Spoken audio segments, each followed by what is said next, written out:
Upon firing up Centipede, you will notice right away a very cool attract mode title screen with a dancing happy centipede. I kind of wished that in this game there was a boss level where you get to fight this adorable little guy. Look at him smiling at me.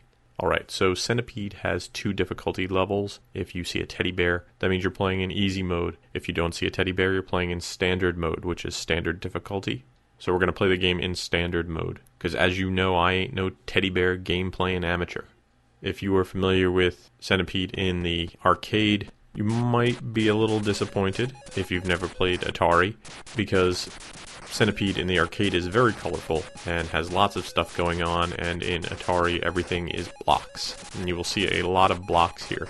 But those blocks actually do work as the components of Centipede. They do capture all the gameplay elements of Centipede. You can shoot all the different things. You get scorpions, fleas, spiders, and of course the constantly descending Centipede coming to get you. And it's frantic. This game is really frantic. I've always had a hard time playing this game. Even when I had a working trackball, I often found that the trackball didn't work so well, so I had to resort to the joystick.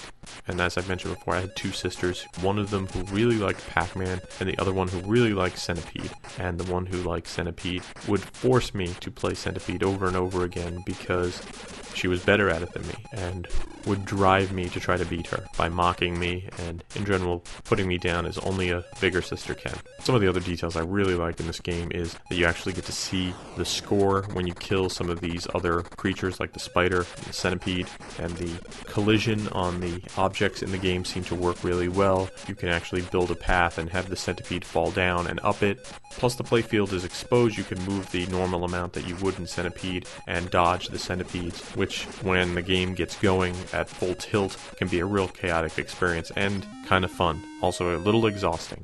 Centipede is not perfect, but it's a really well put together, solid Atari 2600 title. If you have a trackball that works, it makes it a bit of a more authentic experience, which is kind of what you'd like in a home gaming experience.